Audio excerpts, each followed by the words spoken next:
சொத்துக்களை முடக்கும் அதிகாரத்தை நீதிமன்றத்துக்கு வழங்குங்கள், அரசாங்கத்திடம் சாணக்கியன் வலியுறுத்தல்.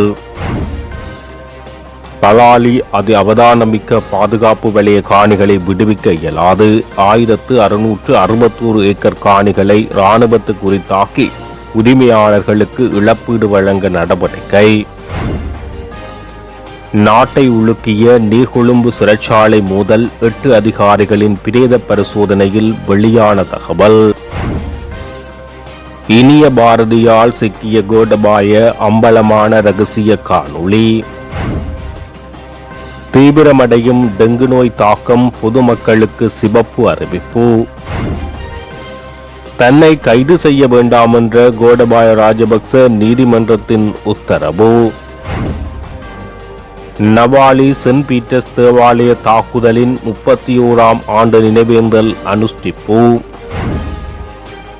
சர்வதேச மன்னிப்பு சபை அரசாங்கத்திடம் விடுத்துள்ள கோரிக்கை. யாழ் மற்றும் வவுனியா சிறைகளில் வைத்தியர்கள் நியமனம், சிறைச்சாலை வைத்தியசாலைகளை மேம்படுத்த நடவடிக்கை. யாழ்ப்பாணம் நவாலி சென்ட் பீட்டர்ஸ் தேவாலயம் மீதான விமான தாக்குதலின் 31ஆம் ஆண்டு நினைவேந்தல் நிகழ்வுகள் 9ஆம் தேதி வியாழக்கிழமை மாலை சென்ட் பீட்டர்ஸ் தேவாலயத்தில் நடைபெற்றது. சென்ட் பீட்டர்ஸ் தேவாலயத்தின் பங்குத்தந்தை தலைமையில் வழிபாடுகள் நடைபெற்றது. இதனைத் தொடர்ந்து உயிரிழந்தவர்களின் உறவினர்கள் பொதுமக்கள் மலதூவி சுடரேற்றி அஞ்சலி செலுத்தினர்.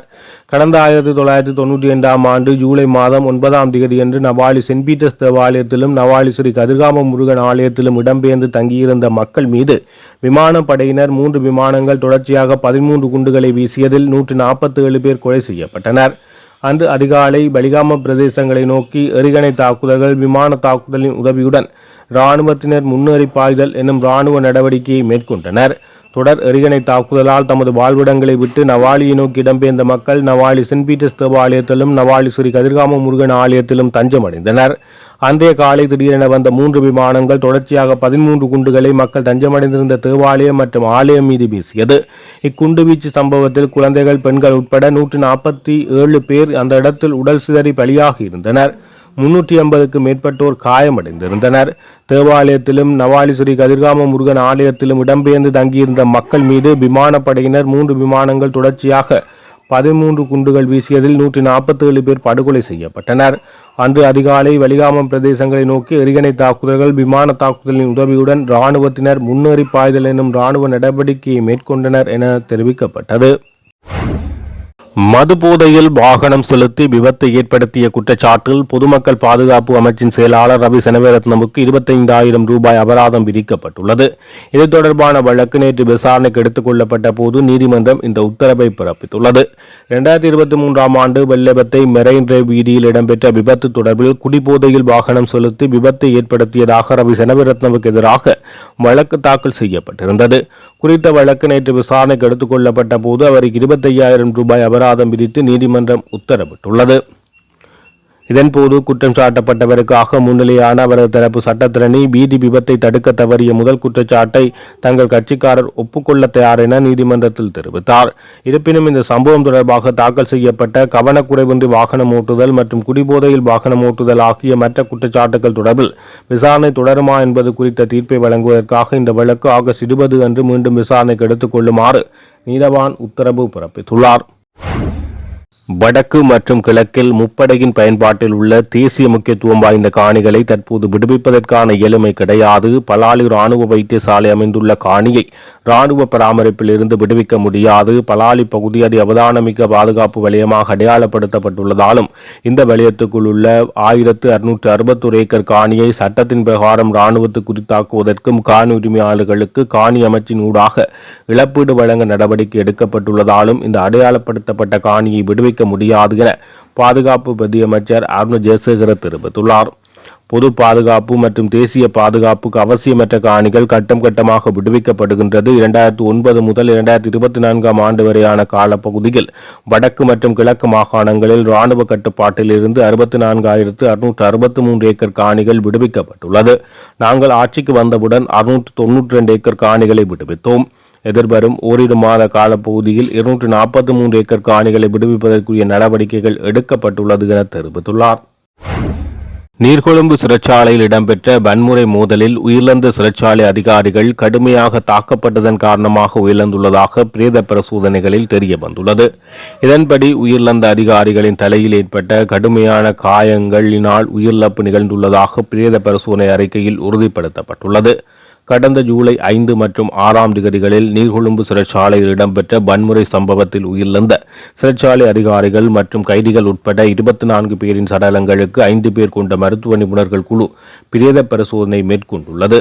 கடந்த ஜூலை 5 மற்றும் 6 திகதிகளில் சம்பவம் இடம்பெற்றதற்கு அமைய 14 பேர் துப்பாக்கிச்சூட்டு காயங்களால் உயிரிழந்ததுடன் மேலும் 9 பேர் தாக்குதலுக்கு இலக்கானதால் உயிரிழந்தனர் என்பது பிரேத பரிசோதனையில் தெரிய வந்துள்ளது. மேலும் ஒருவரின் மரணம் தொடர்பில் திறந்த தீர்ப்பு வழங்கப்பட்டுள்ளது. கொழும்பு தேசிய வைத்தியசாலையில் சிகிச்சை பெற்று வந்த நிலையில் உயிரிழந்த சிறைச்சாலை உத்தியோகத்தரின் மரணம் தொடர்பான உண்மைகளை மாளிகாகந்த நீதவான் நீதிமன்றத்தில் அறிக்கையிடப்பட்டதுடன் அதற்கான மரண விசாரணை சாட்சியங்களும் நிறைவு செய்யப்பட்டது. நீர்கொழும்பு வைத்தியசாலையில் வைக்கப்பட்டிருந்த 28 சடலங்களில் 24 பேரின் பிரேத பரிசோதனைகள் நிறைவடைந்தது. அவர்களது சடலங்கள் உறவினர்களிடம் ஒப்படைக்கப்பட்டுள்ளது. மீதமுள்ள 4 சடலங்களுக்கான பிரேத பரிசோதனைகள் தொடர்ந்து முன்னெடுக்கப்பட்டு வருகிறது. உயிரிழந்தவர்களில் ஒருவராக இந்திய இளைஞர் ஒருவர் இருப்பதாக தெரிவிக்கப்பட்டுள்ளது.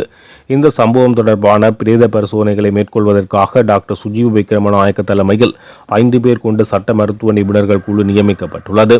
இதில் doctor Prasanna Abugami, doctor Samantha Wijayawardhana, doctor Saminda Rajapaksa மற்றும் டாக்டர் ரமேஷ் அக்கியவன் ஆகியோர் உறுப்பினர்களாக இணைக்கப்பட்டுள்ளனர்.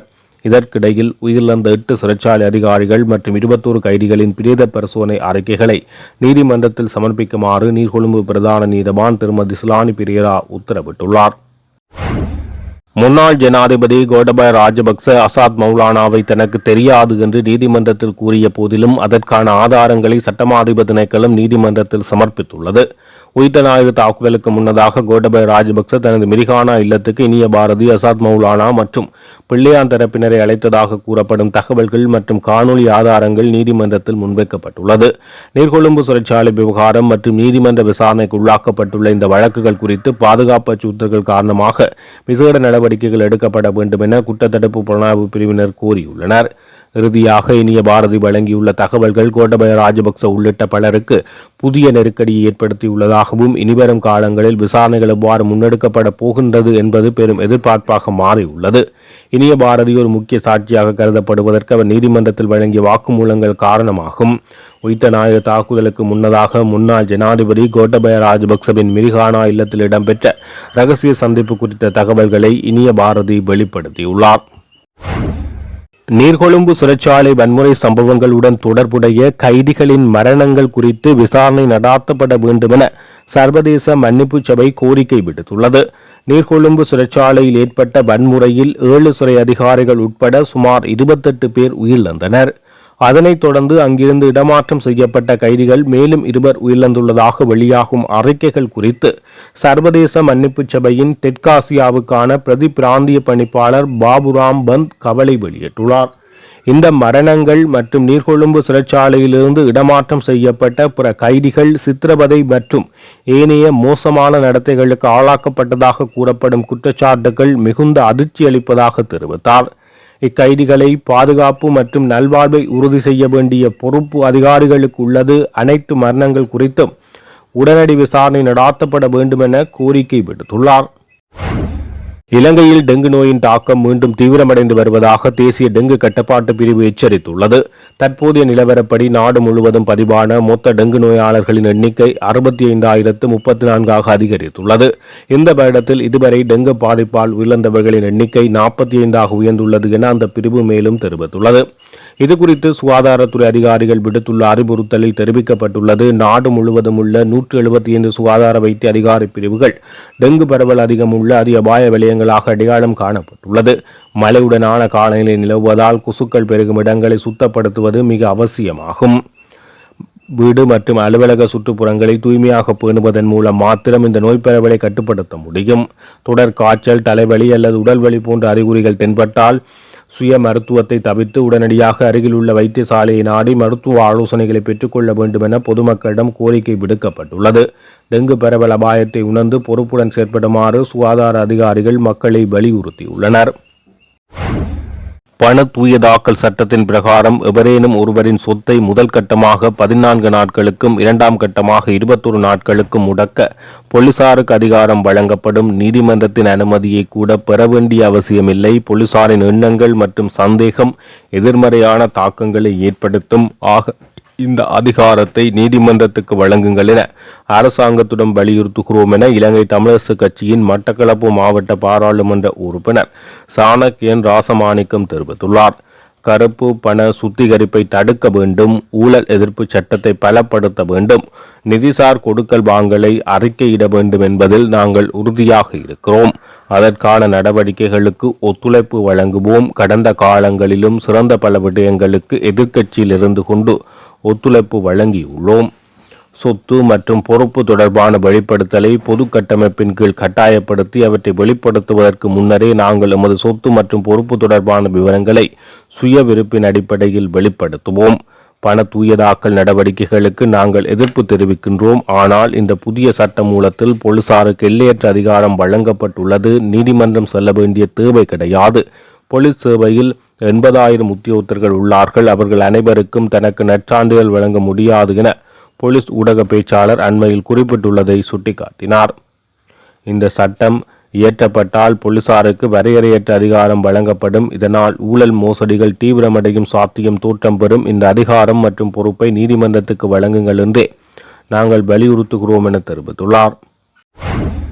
ஈஸ்டர் ஞாயிறு பயங்கரவாத தாக்குதல்கள் தொடர்பான விசாரணைகளில் பயங்கரவாத தடுப்பு சட்டத்தின் கீழ் குற்றப்புலனாய்வு திணைக்களத்தால் தனது கைது மற்றும் தடுப்பு காவலை தடுக்கும்படி கோரி முன்னாள் ஜனாதிபதி கோட்டபய ராஜபக்ச தாக்கல் செய்த ரிட் மனு மீதான மேலதிக பரிசீலனையை இந்த மாதம் 23ஆம் தேதி வரை ஒத்திவைக்குமாறு மேன்முறையீட்டு நீதிமன்றம் உத்தரவிட்டது.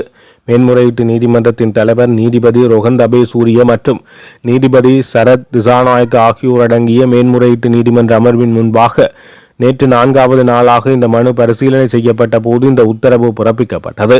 குற்றப்புலனாய்வு திணைக்களத்தின் பணிப்பாளர் சானி அபிஷேகர மற்றும் சம்பந்தப்பட்ட மனுவில் பிரதிவாதிகளாக பெயரிடப்பட்ட ஒரு குழுவினர் சார்பில் முன்னிலையான பிரதி சொலிசிட்டர் நாயகம் சுகசி கேரத் நீதிமன்றத்தில் உண்மைகளை முன்வைத்தார். மாண்புமிகு நீதிபதி அவர்கள் ஈஸ்டர் தாக்குதல்கள் தடுக்க நடவடிக்கை எடுக்காததற்காக பிரதிவாதி சானி அபிஷேகருக்கு எதிராக உச்சநீதிமன்ற நீதிபதி ஜெலக்டி சில்வா ஆணைக்குழு பரிந்துரைகளை வழங்கியதாக மனுதாரர் முன்னர் நீதிமன்றத்தில் தெரிவித்திருந்தார். இது நீதிமன்றத்தின் முழுமையான திசை திருப்பல் என்று கூறலாம். அந்த வகையில் இது ஒரு பொய்யான கூற்று. இந்த ஆணைக்குழு அறிக்கையில் வழங்கப்பட்ட பரிந்துரைகள் விடுக்கப்பட்ட தகவல்களின் கீழ் காவல்துறை தொடர்பானவை. அதில் காவல்துறை மாதிபர் பூஜை ஜெயசுந்தர, அரச புலனாய்வு சேவையின் முன்னாள் தலைவர் நிலந்த ஜெயவர்தன, 4 சிரேஷ்ட பிரதி காவல்துறை தலைவர்கள் மற்றும் பல அதிகாரிகள் குறிப்பிடப்பட்டுள்ளனர். அவர்களில் முன்னாள் காவல்துறை அதிபர் பூஜ்ய ஜெயசுந்தர மீது சட்டமா அதிபர் ஏற்கனவே குற்றவியல் வழக்குகளை தாக்கல் செய்து தனது தீர்ப்பை ஒத்திவைத்துள்ளார். குற்றவியல் சட்டத்தின் கீழ் நிலந்த ஜெயவர்தன மீது வழக்கு தாக்கல் செய்வதற்கான சாத்தியக்கூறுகள் குறித்து உண்மைகளை சட்டமா அதிபர் ஆராய்ந்து வருகிறார். இந்த ஆணைக்குழு வழங்கிய பரிந்துரைகள் குறித்து பிரதிவாதி சானி அபிஷேகராவுக்கு எதிராக எதுவும் கூறவில்லை. எனவே மனுதாரரால் முன்வைக்கப்பட்ட உண்மைகள் முற்றிலும் தவறானவை. மேலும் விசாரணை ஆணைக்குழு அவர் ஜனாதிபதியாக பதவியேற்ற பிறகு நடந்த அரசியல் பழிவாங்கல்களை விசாரிக்க மனுதாரரால் நியமிக்கப்பட்ட ஆணையம் பிரதிவாதி சானி அபிஷேகரவை குற்றவாளி என கண்டறிந்துள்ளது என சுட்டிக்காட்டியுள்ளார். யாழ்ப்பாணம் மற்றும் வவுனியா சிறைச்சாலைகளில் வைத்தியர்கள் 2 கடமையாற்றுகின்றனர். எதிர்காலத்தில் சிறைச்சாலை வைத்தியசாலைகளை மேம்படுத்தும் நடவடிக்கை முன்னெடுக்கப்பட்டுள்ளதாக சுகாதார பிரதியமைச்சர் ஹன்சக விஜயமுனி தெரிவித்தார். பாராளுமன்றத்தில் நேற்று இடம்பெற்ற அமர்வில் பாராளுமன்ற உறுப்பினர் அர்ச்சுனா ராமநாதன் நிலையியல் கட்டளை 27(2) கீழ் முன்வைத்த கேள்விக்கு பதில் வழங்கும் போது இவ்வாறு தெரிவித்தார். வடக்கு மாகாணத்தின் வவுனியா சிறைச்சாலையில் வைத்தியர் ஒருவர் இருக்கிறார். வைத்தியர் ரூபசிங்கம் என்பவர் அவர் கடமையாற்றுகிறார். யாழ் சிறைச்சாலையில் வைத்தியர் இருக்கிறார். கோபிகிருஷ்ணன் என்பவர் வைத்தியராக கடமையாற்றுகிறார். அந்த சிறைச்சாலைகளுக்கு அமைச்சர்கள் சென்று பார்த்துள்ளார்களா என்று சிறைச்சாலை திணைக்களத்திடம் தகவல் கேட்டுள்ளோம். அந்த தகவல் கிடைத்ததும் கூறுகிறோம். சிறைச்சாலை வைத்தியசாலைகளில் வைத்தியர்கள் 2-3 பணியாற்றுவர். 6 மணத்தியாளங்கள் பணியாற்றுவர். அத்துடன் தொலைபேசி தொடர்பிலும் பணியாற்றுவர். சிறைச்சாலைகளில் ஏதேனும் அவசர நிலைமைகளின் போது தேவையான சிகிச்சைகளை வழங்கும் முறைகள் உள்ளது. ஏதேனும் பிரச்சனை இருந்தால் அவர்கள் வைத்தியசாலைகளில் அனுமதிக்கப்படுவர். எதிர்காலத்தில் சிறைச்சாலை வைத்தியசாலைகளில் வசதிகளை மேம்படுத்துவதற்கு நடவடிக்கை எடுக்கப்பட்டு வருகிறது. சிறைச்சாலை வைத்தியசாலைகளில் தேவையான சகல மருந்துகளும் உள்ளது. அந்த சிறைச்சாலைகளுக்கு ஏற்றால் போன்று மருந்துகள் விநியோகிக்கப்படும். இதேவேளை வெளியில் ஆரோக்கியமாக இருப்பவர்கள் சிறைச்சாலைக்கு செல்லும் போது நோய்வாய்ப்படும் நிலையில் இதன்போது அவர்களுக்கு பல்வேறு ஆய்வுகள் நடாத்தப்படுகிறது. பெரும்பாலான சிறை கைதிகள் இவ்வாறு மருத்துவ பரிசோதனைகளுக்கு உட்படுத்தப்படுகின்றனர் என தெரிவித்துள்ளார்.